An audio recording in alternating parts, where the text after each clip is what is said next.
To so posnetki letošnje letine Asimin sadjarja Antona Baznika. Prvo sadiko je posadil leta 2000, ta je 3 leta zatem prvič obrodila.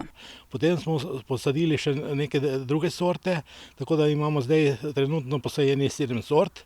Asimin rodijo bogato. Letos, 2019, je bila največja bera plodov, največja rodnost v vseh teh letih, tako da smo bili navdušeni nad količino plodov, na debelino plodov.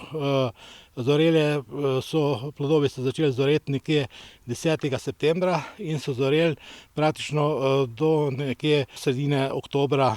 Mogoče še kakšen plod je bil tam v 3. dekadi oktobra. Po Baznikovih besedah Asimina obrodi prvič 3 leta po saditvi in ker je neobčutljiva na škodljivce in bolezni, bi lahko sadila v vsak ljubiteljski vrt. Sedaj so te asimine začele listje odvršt, tako da listja je na nekatere sorte že izredno malo, ker je že praktično konec oktobra.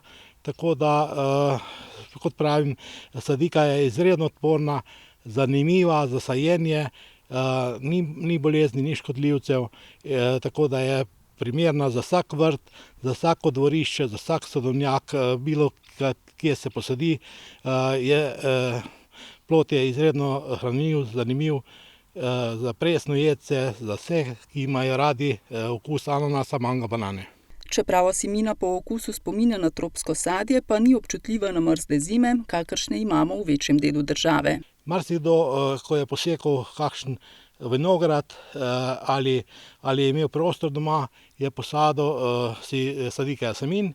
Tako da nekateri imajo že veliko rodnost, nekateri sedaj sadijo, tako da je sedaj v jeseni izredno primeren čas za sajenje teh Asimin. Asimina je tudi dekorativna, predvsem spomladi ob cvetenju. Ta rastlina pa bi lahko postala tudi tržna niša za Posavje, dodaja Baznik. V roki držim v žganju